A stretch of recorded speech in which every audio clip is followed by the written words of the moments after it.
Welcome, listeners, to today's episode of the Black Business Roundtable. I am your host, Doug Blackshear, broadcasting to you live from the City of Diversity, Oakland, California. I am ready for Thanksgiving 2022, and I am your host from Oakland, happy to bring in the holidays a week early. I am excited, as always, to share this podcast platform with Dr. Ashley Coleman, Doctor of Psychology and sister that keeps us calm with her presence. As always, thank you, Donnie Glover of BlackUSA.News for the honor of the Black Business Roundtable being a part of this growing network of shows dedicated to bringing the real unfiltered news before the news. We will be off the air next Thursday on Thanksgiving and wanted to be sure today we extend a warm, happy Thanksgiving to all our listeners. I look forward to spending time with family and friends and, of course, eating my fill of good food. Speaking of good food, it starts today with the return of Chef Michauxnée, today sharing more of her fabulous cooking, and you're not going to believe this, coconut yam soup with all of us today. Get ready for our special 1-hour show. As noted by the National Day Calendar website, National Day Calendar, it is National Homemade Bread Day. Hashtag Homemade Bread Day. We also continue to celebrate Military Family of the Month with Military Family of the Month and honoring veterans and their families. Thank you for the National Day Calendar for your national events. Some current events in the news today. Our previous First Lady, Michelle Obama, is releasing her new book, The Light We Carry, Overcoming in Uncertain Times, and it certainly will be a hit. I also enjoyed watching her special earlier this week with Robin Roberts, featuring her mother, good girlfriends, and some surprise fans that reached out to her. Forever and always a true First Lady. Hashtag Michelle Obama. Hashtag Robin Roberts. Hashtag The Light We Carry. Barack D. Obama Shaw, and friend of the show, is running for governor of California in 2026. Gee, that name sounds familiar. He just ran for mayor. We wish you all the best, Barack D. Obama Shaw. Hashtag Barack Obama 4, and that's the numeral 4, governor, and that's GOVCA. Hashtag Barack Obama 4, the numeral 4, governor, GOVCA. Hashtag Barack D. Obama Shaw. Hashtag Obama Shaw. This week's thumbs up goes to dun dun dun dun. This is easy. This is very easy. Family getting a chance to get back together this year and having time to make new memories together once again. Although COVID is not gone, we can, in many cases, get together once again. And this week's Black Business Roundtable thumbs down goes to dun dun dun dun. All those that did not take the time to vote and stand up for democracy, no matter what side of the aisle you are on. Our forefathers fought for our right to choose our leaders and legislation that dictate this country.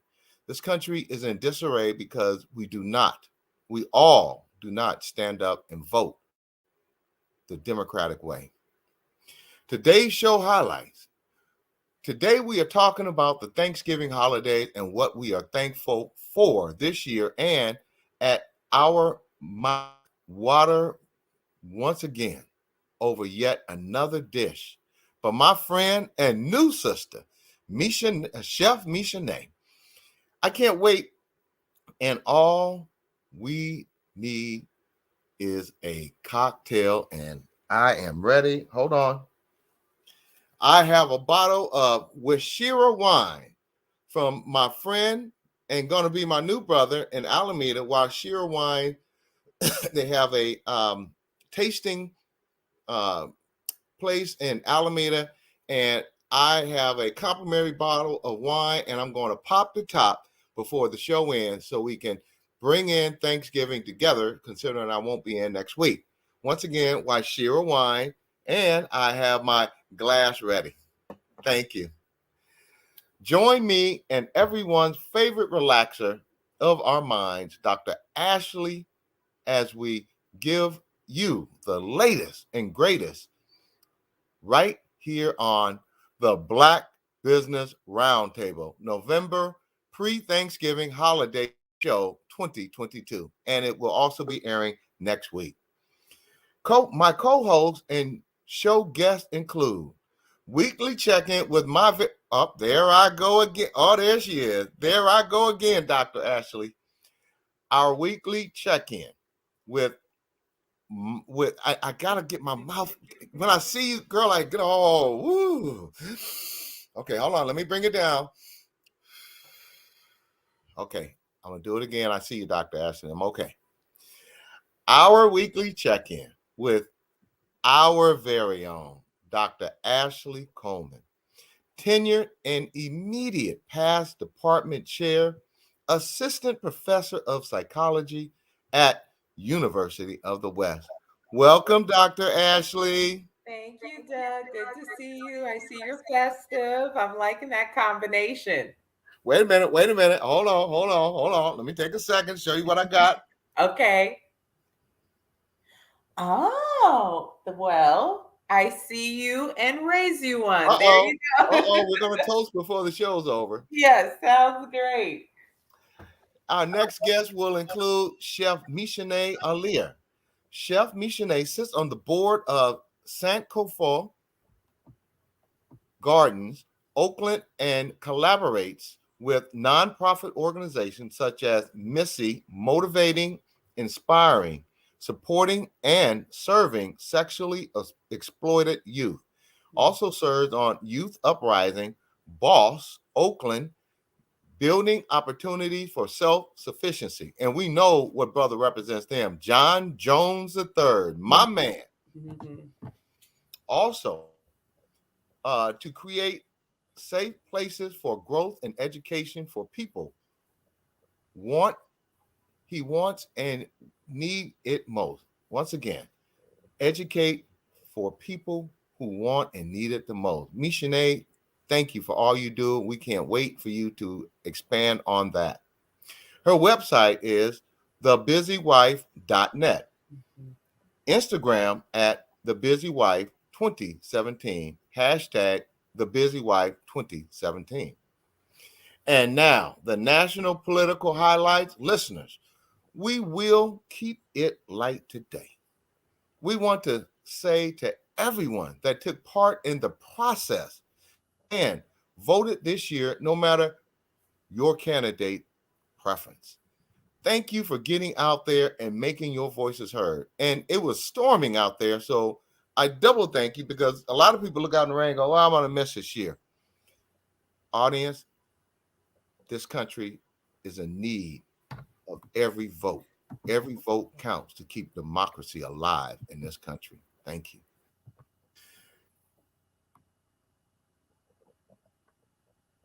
And now, take us away. Thank you. Wow. Thank you, Doug. We're going to also keep it lighter today, but I'm going to sum up the news of the day. As always, the Equal Justice Initiative does a wonderful job of keeping track of history and letting it be known how history may be repeating itself.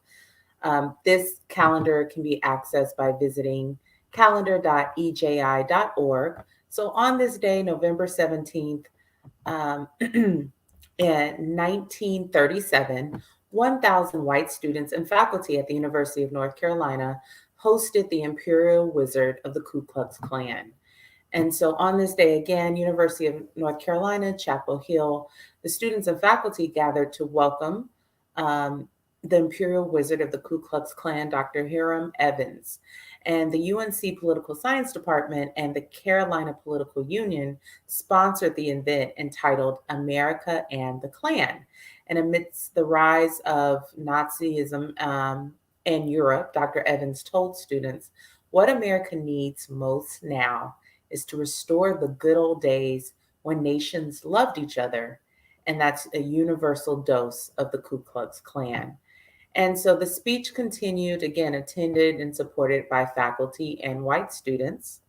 Um, the speech spewed racism and intolerance, and there were racial insults and threats throughout the event. Again, locals viewed Dr. Evans' visit as an attempt to launch a new public Ku Klux Klan chapter.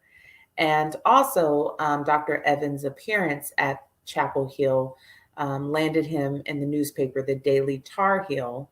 And they noted that since the chapter first launched privately in 1921, the KKK has grown to become the strongest secret organization in its existence. So, despite decades of student activism seeking to change the name of the hall that's in Saunders Hall, it basically remained from the mid 1920s up until 2015 when they finally decided to rename it. So, again, Chapel Hill is known for many things, including academics, athletics, and their most notable alumni, as well as this controversial history.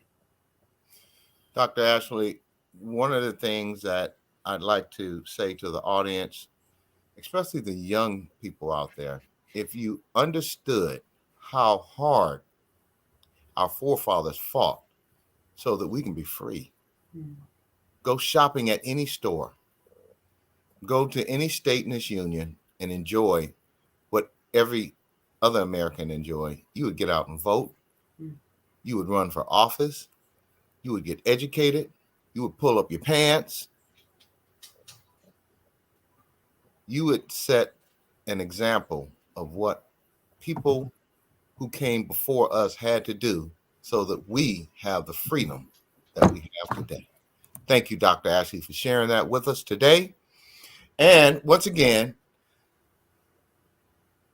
next up, I love saying, when Dr. Ashley, I love saying this. Next up, our weekly check-in with our very own Dr. Ashley Coleman, Doctor of Psychology. Dr. Ashley, please take us away. Thank you. Thank you, Doug, and happy Therapeutic Thursday, listeners. We are T minus 1 week until Thanksgiving. Hopefully, it will be a welcomed break and a welcomed opportunity to reconnect with loved ones that we haven't had a chance to either see in person, or even if you're loving each other from a distance, to spend quality time with. But what's really important when we think about the holiday season is etiquette. It's been a tough year for many people, and we're talking about a tough couple of years if we think about the pandemic.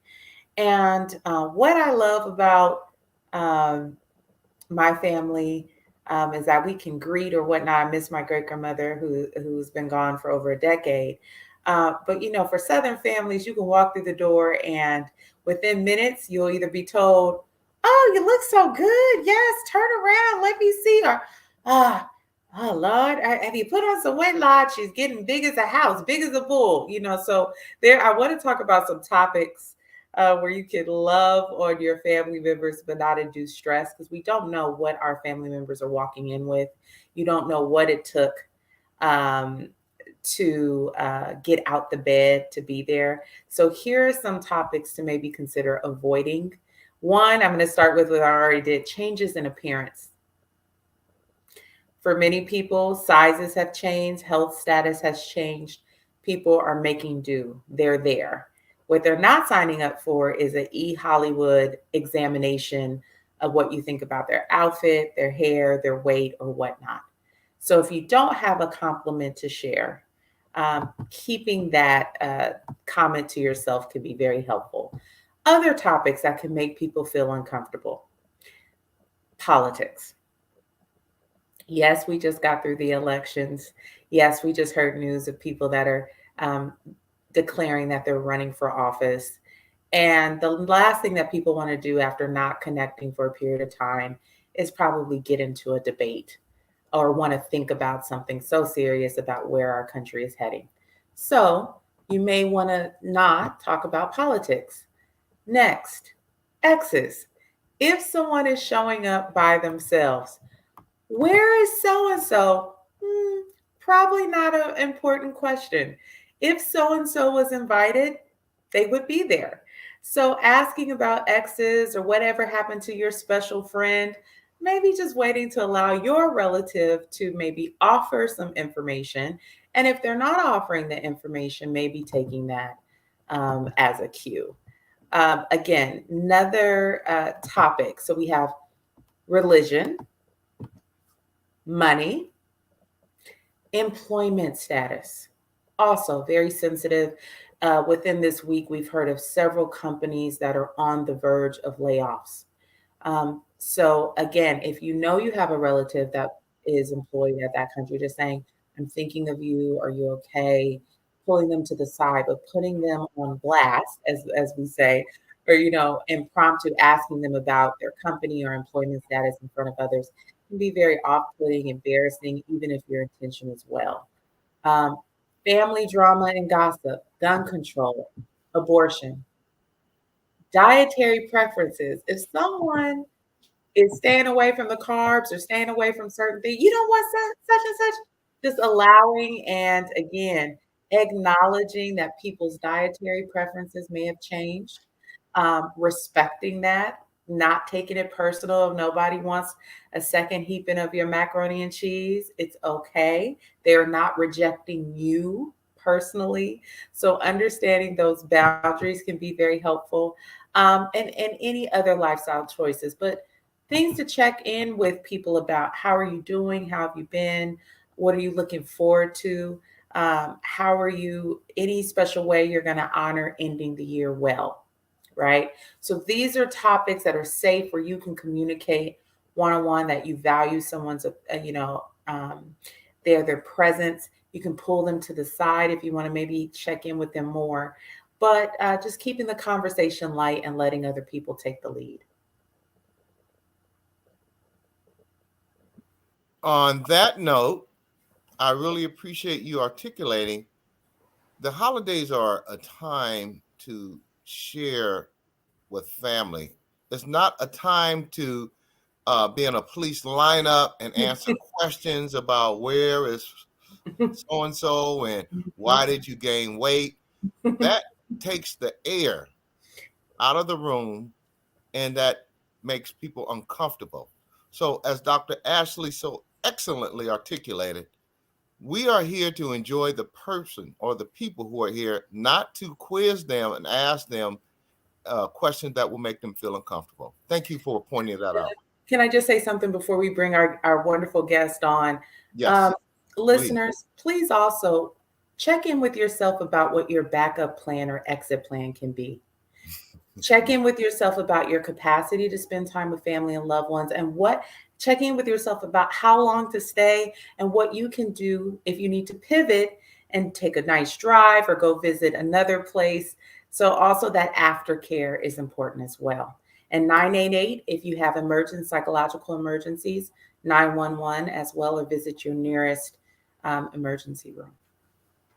And Dr. Ashley, as we are right on time, holidays, suicide, depression, anxiety, can you briefly state that information again for those of Sure. you who do not have a plan to spend with family, loved ones, and friends?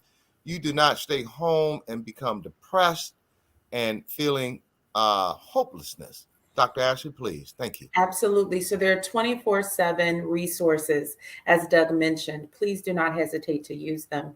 You can dial 988 for any psychological emergency. You can text 741-741 if you need to text and have someone to support you. That's 24/7 as well. You can also dial 911 or visit your nearest emergency room. Please do not suffer in silence. There are going to be people there on Thanksgiving Eve, ready to support you, to listen without judgment, and to give you recommendations on how to get through the tough times. And on that note, we want to welcome back Chef and my new friend, and I'm calling her my sister now, Dr. Michauxnée. Excuse me, I call her Dr. Chef Michauxnée because her food is so good, I'm going to call her Dr. Okay. Chef and Dr. Michauxnée of Mhm. the food quality, Michauxnée, thank you for coming back. We love when they said you were having this coconut dish. My mouth, I've been doing like this all morning.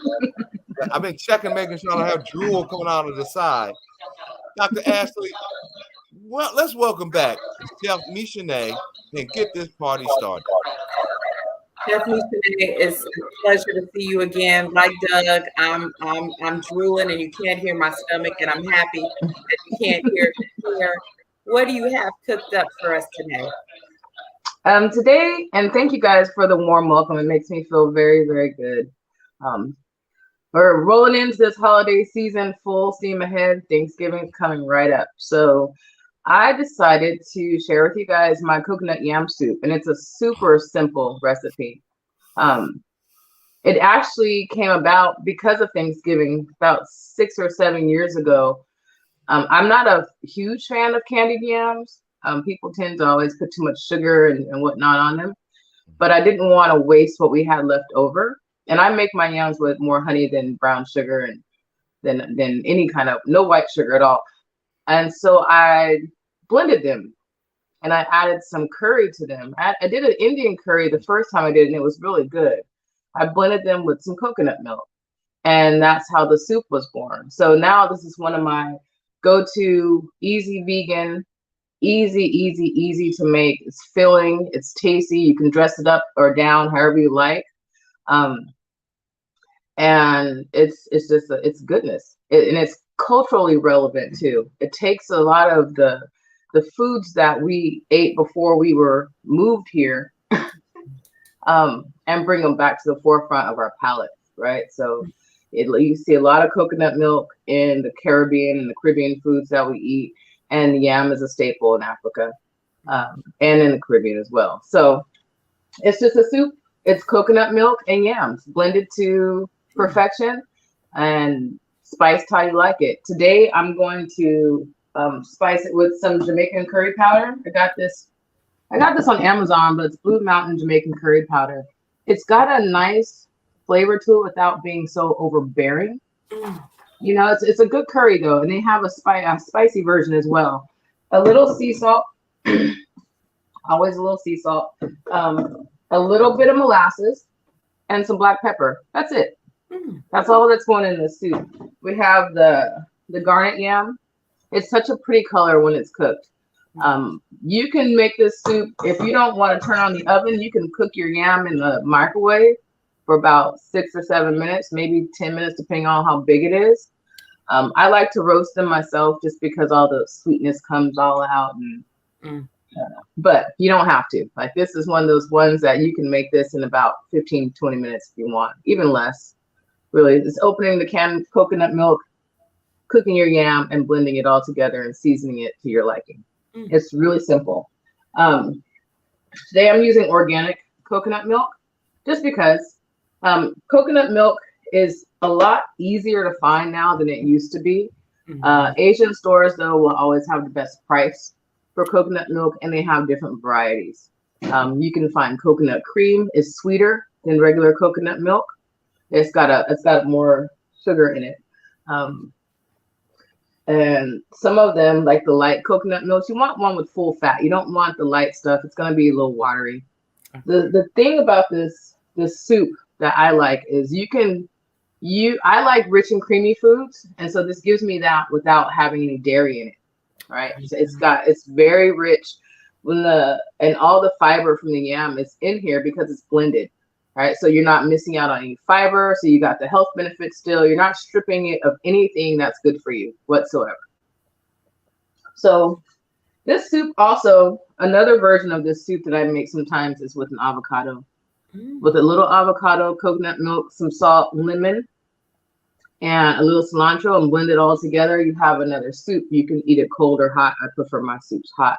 Kind of like a gazpacho, right? It can make coconut milk soups out of just about any vegetable you like that has some kind of sweetness to it, and the texture is not going to turn weird. So we roasted I roasted my yam earlier. I made the soup already. It's sitting here in the blender, and I poured in my coconut milk, mixed my spices, and boom, voila, we have soup. This soup, when you see me pour this soup is thick and creamy. You can make it with butternut squash. You're going to make me leave the show and drive over to your house, because I know you live about 20 minutes away, and I'll finish the show at your house with this bottle of fish. Come on over. Come on over. With this bottle of sweet wine that when you lifted the avocado, I heard my mother, even though we're not on the phone, I heard her say, "Lord have mercy," because she loves avocado. So I'm taking notes here, as you can see. But after when you lifted the avocado, I said, "Okay, I know she's gonna want to duplicate." The coconut avocado soup is so good. I used to make it a lot for myself at work with the magic bullet. These are the kind of recipes that kids can make in their dorm room. You don't need a whole lot of tools to make it, right? Magic bullet, a blender. Even if you don't have a blender, the little magic bullet is perfect. It's compact, you know. The avocado, though, you just need to add the lemon. Otherwise, it's going to turn brown, but it's good. Okay. Just a little bit. I personally like cilantro over most herbs and things, but to me, the avocado and the cilantro complement each other with the lemon. It doesn't taste like guacamole. But you could also dress that up with, you can add seafood to this. This is really good with fish in it.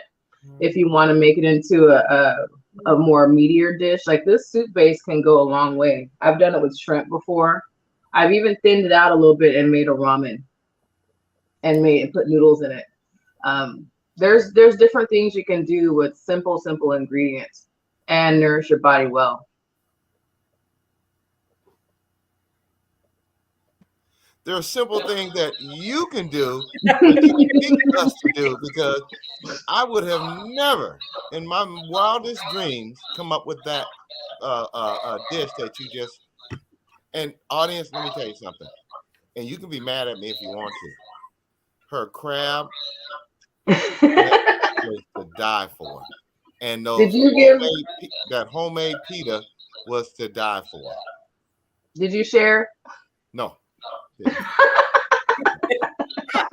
I'm not gonna lie, because this is a truthful show. No, didn't even and didn't even care. You know, a lot of the recipes that I create come out of a space of me that doesn't want to waste, but also growing up with limited resources is tapping into that, whatever that survival mode that helped us, you know, thrive back when we didn't have much to work with, and just taking something that we already have and changing it a little bit. Like I said, we had candied yams. I don't know why. Every family, I think, does it too. Makes way too many candied yams for Thanksgiving. It's always what we have the most of leftover. So I was like, well, they're going to eat it another way. They just don't know it yet. And the soup was born. And if you can get at that time, if you get a 10-year-old to eat a coconut yam soup, then you're doing something right. Mm-hmm. Chef Michauxnée, if we wanted to add fish, what type would you recommend? Well, my favorite fish, I would roast some sea bass with this, like a Chilean sea bass. I mean, if you're gonna go, you might as well go all the way. Mm-hmm. Yeah, any kind of white fish would go best in this soup, versus a salmon or anything. You could do whatever you want. You could also take this soup and make it and use it as a sauce and drizzle something with it. Like Wow. you could put rice in it. You could put rice in it and have it become like a gravy. Wow. Yeah, it's a very versatile. Mm-hmm. I'd first like to say thank you for coming on the show today. As you know, this is a special edition. And it wouldn't be special if we didn't have our Chef Michauxnée telling us how to make something different when we go to family reunions and gatherings this year. Thank you, Chef Michauxnée. You're welcome. You're more than welcome. It's my pleasure. What are your plans for the holidays, Chef Michauxnée? Well, I've allowed a few people to convince me to work for them. I usually, every other year, I either work or I don't for the holidays. And so this is my working year. I'm going to make Thanksgiving dinner for the University of Tulsa women's basketball team. They'll be here playing in San Francisco, and they've hired me to be their Thanksgiving dinner provider since they're going to be away from their family. So we're going to love on those ladies that way. Nice. And I have a couple of other clients that are local that I'll be making Thanksgiving dinner for. Well, I'll be, of course, cooking for myself at home because I like Thanksgiving. I was just going to ask you, on top of what you're cooking for your household. I'm just going to put mine a little bit to the side. I'm going to cook it all at one time. It's going to be fine. Well, I don't know about you, Dr. Ashley, but as soon as this podcast is over, I'm calling in with my Zales or Zayla or Pay Cash app, and I'm putting money on the book so I can say, I got money on the books, girl. Make sure you put something aside for me. I got money on the books. That's not a problem. What traditionally what I've done over the years, because you guys were talking about mental health before I came on, and I heard that. The holidays are challenging for a lot of people. And I haven't done it in the last year because I was busy. But I have an open invitation to my home for folks who don't have anywhere to go or don't want to be bothered with the folks that are around them. You want to come eat and be merry and without having to feel any pressure to do anything besides show up. I open my door in that way because, we need it. That's beautiful. That's absolutely beautiful. Well, put me on the list. I got my checkbook, and I'm bringing some my shoe wine, and I might bring one friend, but I'm gonna put some money on the books, girl. You've messed up now. I'm just curious about what's your cooking process like? Are you an early riser? Do you do your own routine before you get in the mode? What's your game day plan? What does that look like? Well, when I'm cooking for because honestly, nothing takes a long time to cook, but it all takes a long time to cook, it seems like, because there's lots of prep work with Thanksgiving meals. I'm not the biggest fan of turkey, but I always make one anyways. Okay. I think this year I'm going to do turkey wings, but it depends. If I know I'm cooking for an army, then I start cooking the day before because I want to, get my oven space available to keep cooking, right? To bake the mac and cheese, to bake the yams, to bake the sweet potato pies, all of that stuff. So, but if it's just for me and my family, I'm not cooking for an army. I'll start cooking usually around 1 in the afternoon, and I'm done by 4 or 5. Okay. Wow. I'm going to need therapy. I'm going to need therapy, Dr. Ashley. I'm going to call you. I'm going to need therapy. Comfortable pants when you go over there. That's the reason that everybody knows. Right. Wear loose pants because we eat. Okay. Chef Michauxnée, I just have to ask you this question because my mother and I were going round and round about this. When is it safe to buy a fresh turkey? At least 4 days before Thanksgiving, 3 to 4 days. It takes time to thaw out. You got to make sure it's thawed out all the way through to the cavity. Otherwise, you risk you take the risk of poisoning yourself. Mm-hmm. Okay. What are some tips on how long to cook a bird? It really depends on the size of the bird. I don't cook my turkey like a traditional person. I split that sucker down the middle and open it up And Oh, that way it's roasting evenly all the way around. And I might flip it once, but all that skin is up and getting crisp. And so you just want to make sure it's cooked to the temperature it needs to be at 165. As soon as it hits 165 with your thermometer, and there's really no better way to gauge if something is done unless you thermometer check it. So, is there like if it's 10 pounds, you need to cook it at 400 for 5 hours? Is it, I hear people say things such as that. What is your opinion on that? Well, it depends on how. Like sometimes I've put a turkey in the oven and went to bed slow and low, like I would oxtails or something if I was cooking like that. And that way you're gonna guarantee it stays tender and juicy, right? So depending on how heavy the bird is gonna determine how long you cook it. 10 pounds is gonna need to cook for at least two to 3 hours. If you fry it though, you're frying for 45 minutes. So it just really depends on what you're doing. But like I said, for me, I open my turkey up, and that way we're not playing around. We just go spread that bird out and let it spread its wings and get it all yummy. Okay, now some people use a bag. What's your thoughts on putting a bird in a bag? To me, that seems kind of, I don't know, too progressive. What do you say about what are your thoughts on When I was a little girl, the first thing I learned how to cook for our family meal was a roast. And when we use those roast bags, just throw it in a bag. I understand the idea, the concept, and it's safe, right? For the most part, it's going to guarantee to keep the moisture in the bird. I don't use a bag because I'm not going to do that. I don't feel like fussing with it. I use one of those old school roasting pans. Uh, and like I said, I'm not big on turkey anyways. It's not I can eat a whole ham. So I don't eat a lot of pork, but I can eat a whole ham at this time of the year in one sitting. I shouldn't admit that out loud, but that's my favorite part. Yeah, the bird in the bag, a lot of people brine their birds too. I that? don't. I just rub mine down real good and season it and baste it as I go so that all those juices are getting recycled back into the bird and on the bird to keep it, juicy. If you end up cooking your bird too long, you're not going to have any drippings left to make gravy with. So you got to be mindful of that. Just check. There's lots of little telltale signs to let you know how well something is moving along in the cooking process. Like if your temperature is too high, I say for me, I am the put it in the oven and go to sleep queen. I put it on 200, 250, and by the time I wake up, my turkey's done. Really? It's slow and low. It's juicy. It's tender.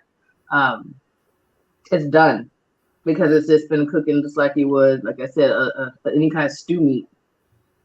So, audience, put it on 250, go to bed for 8 hours.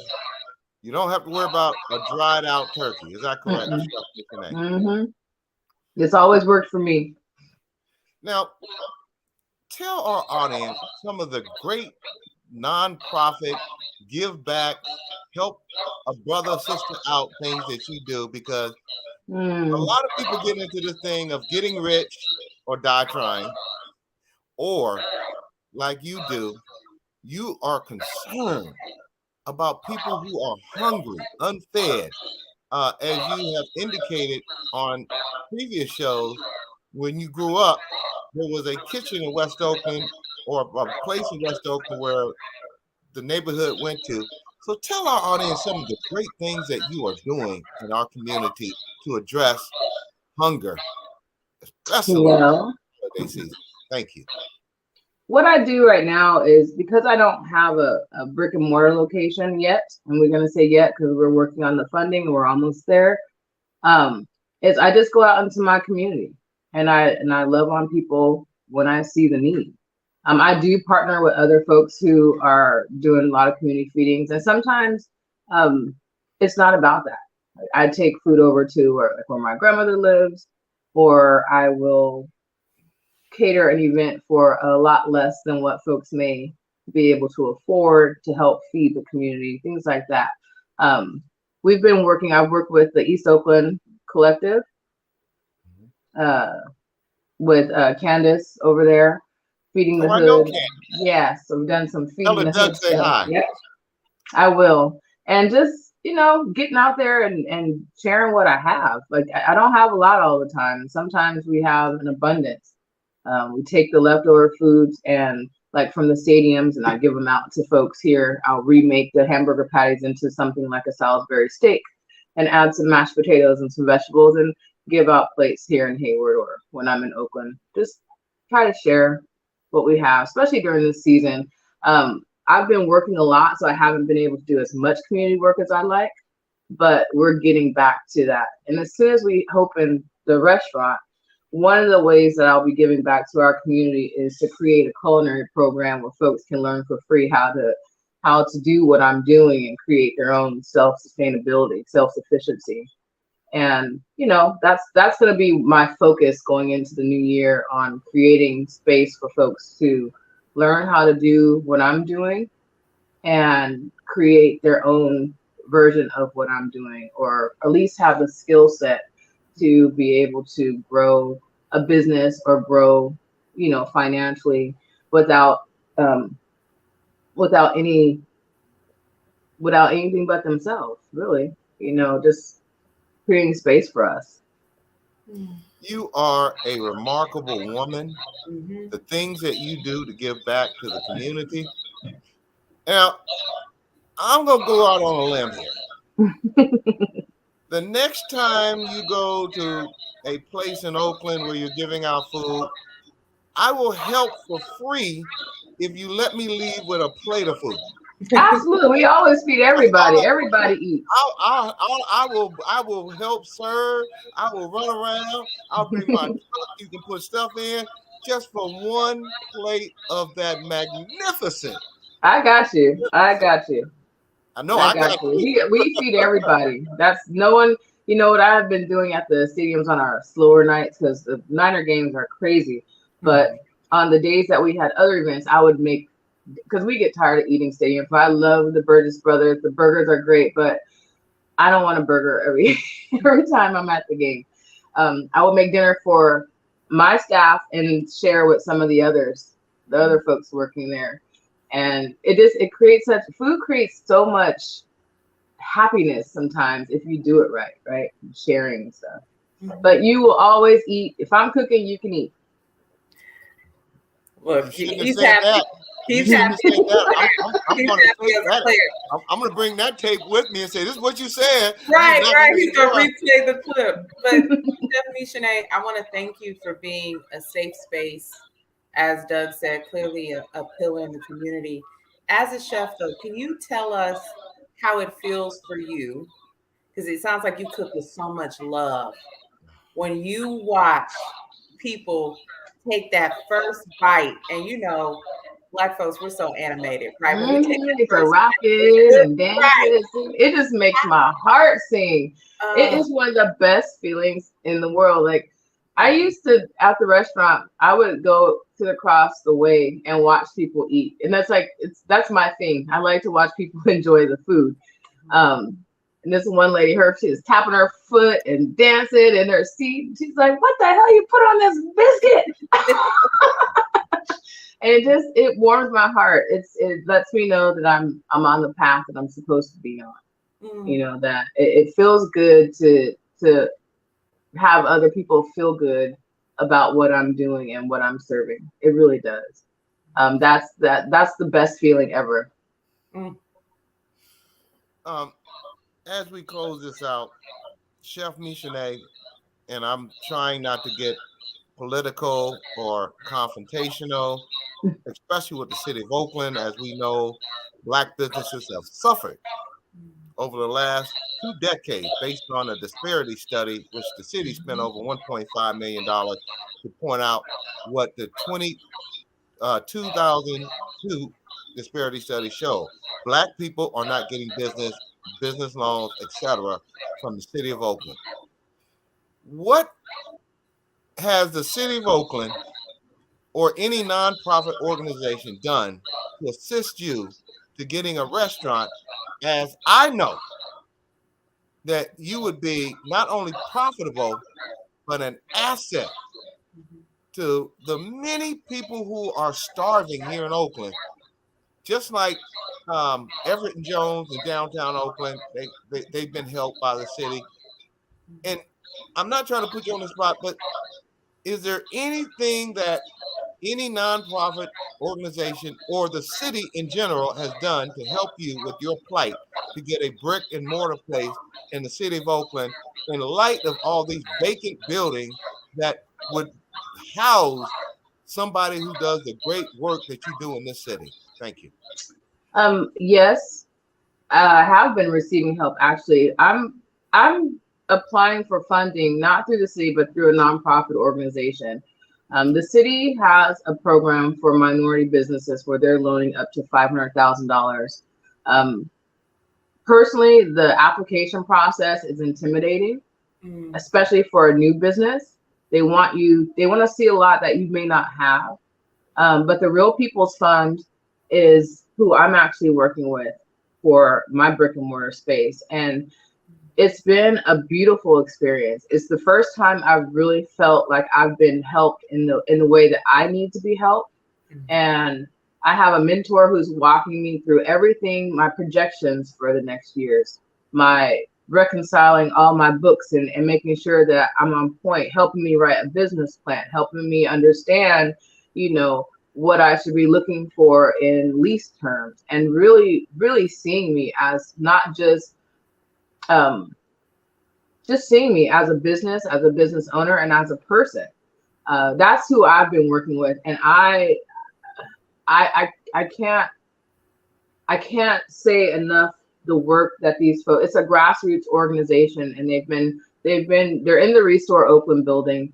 They've been doing a lot of stuff in the community. They're always working on behalf of people like me, especially women of color from Oakland who have businesses.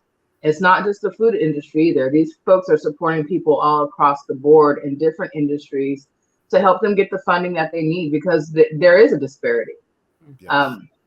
I don't feel like the city of Oakland is, I haven't really reached out to the city much, honestly. I don't want to. Part of me, I want to keep in tune with my own beliefs. Now I'm sure there will come a time where I'm going to need some help from the city, and hopefully they'll be open. And once I get established, then I'll go that route. But the process hasn't been one that I felt was very welcoming.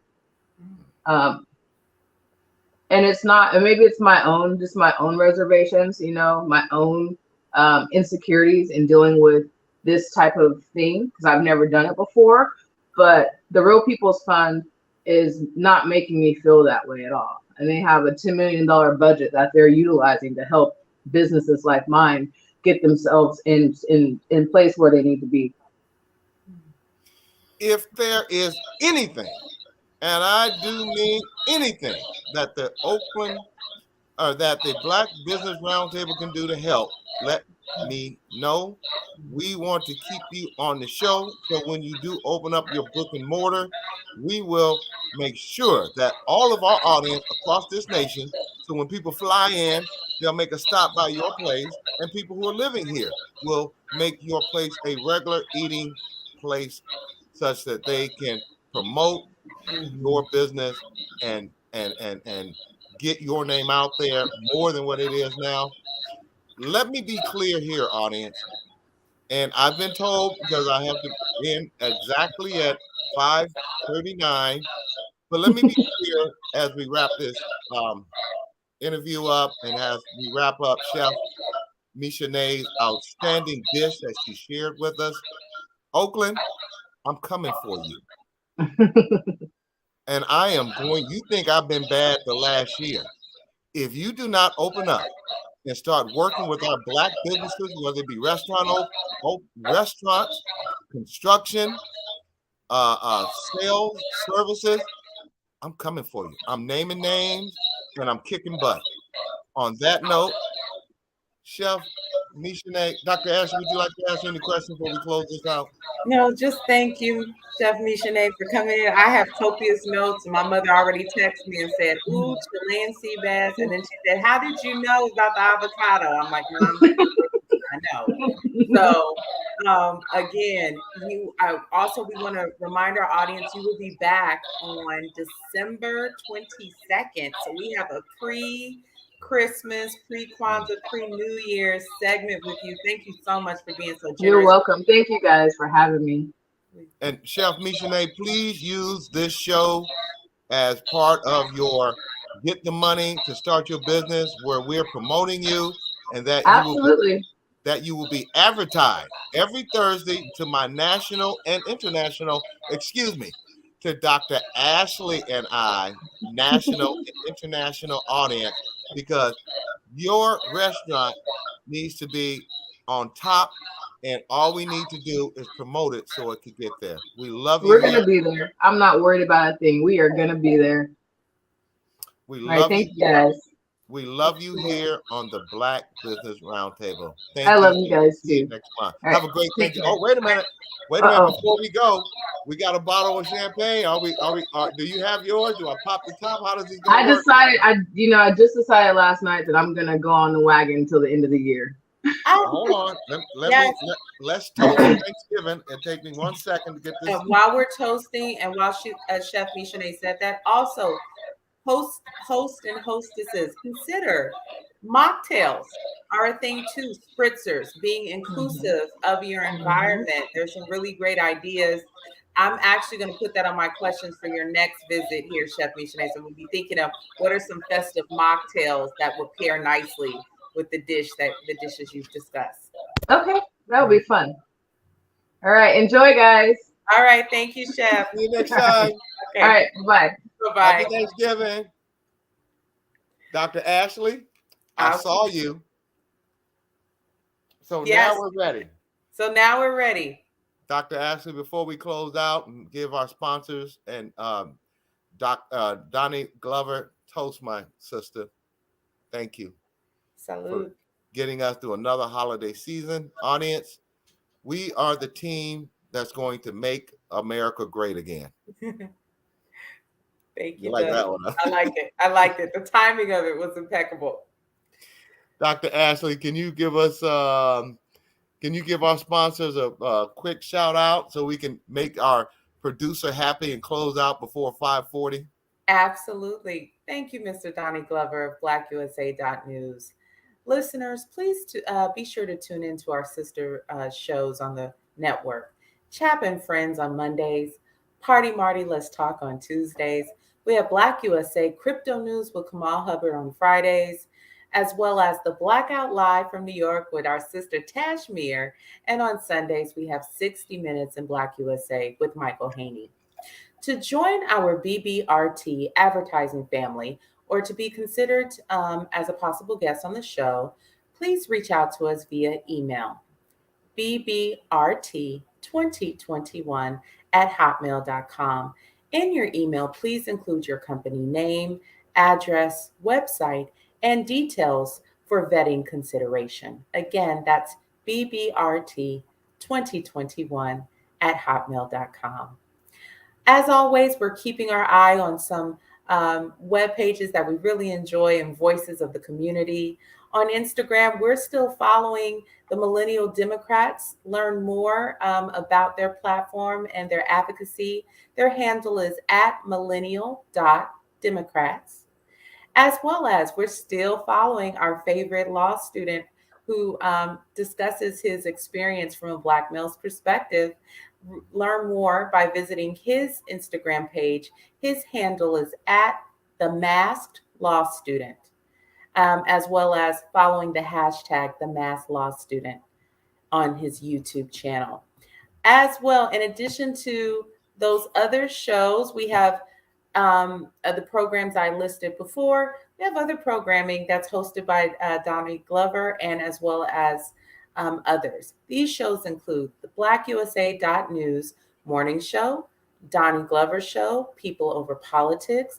We also have Data Mall Sis, Community Connections, Resources and Gardening, and the Troy Rawlings Show. Again, we have a 7-day-a-week robust programming. The holiday season is a nice time to catch up on shows that you've missed.